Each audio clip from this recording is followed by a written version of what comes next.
नमस्कार, मैं भरत आपका स्वागत करता हूँ डीएनयू झारखंड में। चले जानते हैं आज की छोटी बड़ी खबरों को। केंद्र सरकार करेगी 38,000 शिक्षकों की भर्ती, बनेंगे 740 एकलव्य मॉडल स्कूल। गृह मंत्री अमित शाह। केंद्र सरकार जल्द ही 38,000 शिक्षकों की भर्ती करने जा रही है। इसके साथ ही 540 एकलव्य मॉडल स्कूल भी स्थापित किए जाएंगे। केंद्र बजट में वित्त मंत्री निर्मला सीतारमण ने इन बातों का ऐलान किया था, लेकिन शनिवार को झारखंड के देवघर में आयोजित विजय संकल्प रैली में यह बात गृह मंत्री अमित शाह ने फिर दोहराई। उन्होंने कहा कि इस बार के केंद्र बजट में 7 लाख तक की आय पर कोई टैक्स नहीं लगेगा। जनजातीय समुदाय के विकास के लिए सरकार 740 एकलव्य मॉडल स्कूल स्थापित करेगी और 38,000 शिक्षकों की भर्ती होगी। इसके अलावा मेडिकल इक्विपमेंट्स ट्रेनिंग के लिए नए कार्यक्रम शुरू किए जाएंगे। खतियान आधारित कानून रोकने में भाजपा व यूपी बिहार के लोग आगे। हेमंत सोरेन। आदिवासी मूलवासी के विकास को देखकर भाजपाइयों के पेट में दर्द हो रहा है। एक आदिवासी युवा मुख्यमंत्री का काम उनसे देखा नहीं जा रहा। झारखंडियों के हित के लिए जब विधानसभा में 1932 के खतियान आधारित कानून को पास कराया तो 20 लोगों ने मिलकर कोर्ट में चुनौती दी। इसमें एक भाजपा का, बाकी यूपी बिहार के लोग शामिल थे। ये लोग आदिवासी मूलवासी को आगे नहीं बढ़ना देना चाहते हैं, लेकिन घबराने की जरूरत नहीं। संघर्ष बलिदान झारखंडियों के जीवन का हिस्सा है।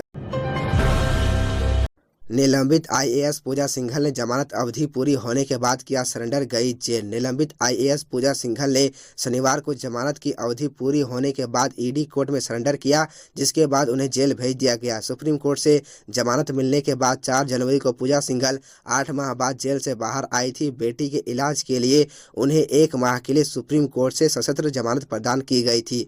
इस दौरान उन्हें झारखंड से बाहर रहने का निर्देश दिया गया था। गुरुवार को मनी लॉन्ड्रिंग मामले में ईडी कोर्ट में हाजिर हुई थी। कोर्ट ने इनके आरोप गठन के बिंदु पर सुनवाई के लिए 8 फरवरी की तिथि निर्धारित की है।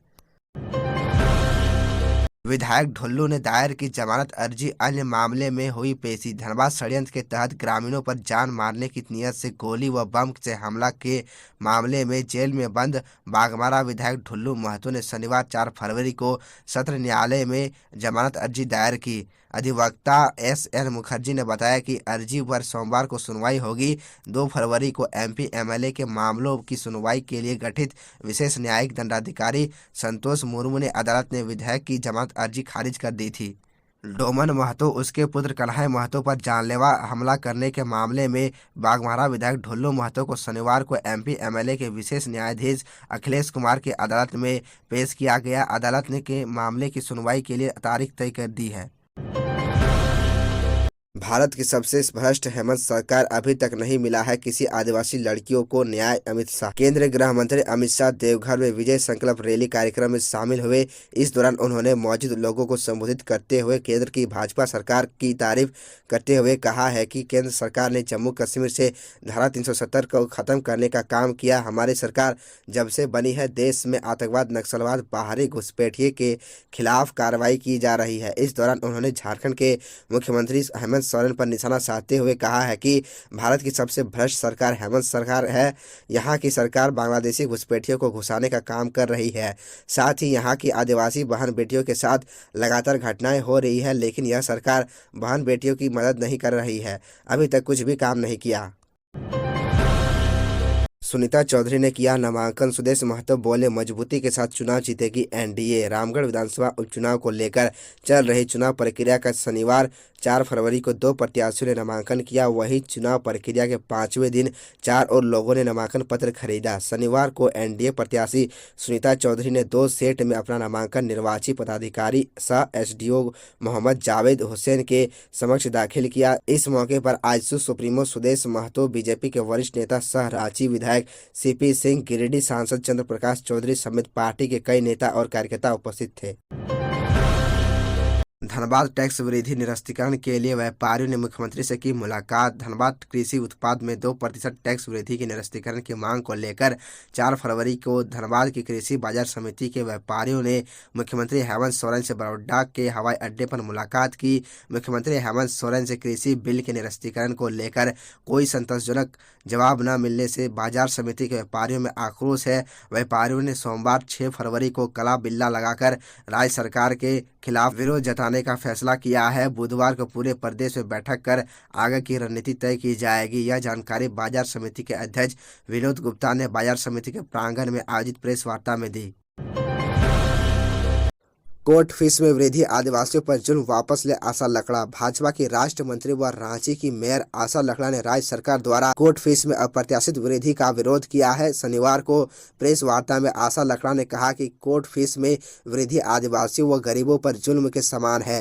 हेमंत सरकार ये जल्द वापस ले। कहा कि राज्य सरकार आदिवासी और गरीब विरोधी है। आदिवासी बहुल राज्य में सरकार ऐसी स्थिति उत्पन्न करना चाहती है कि भविष्य में आदिवासी कभी अदालत का मुंह न देख सके। आदिवासी अपने खिलाफ हो रहे अत्याचार को बस सहन करता रहे, अदालत तक न पहुंचे।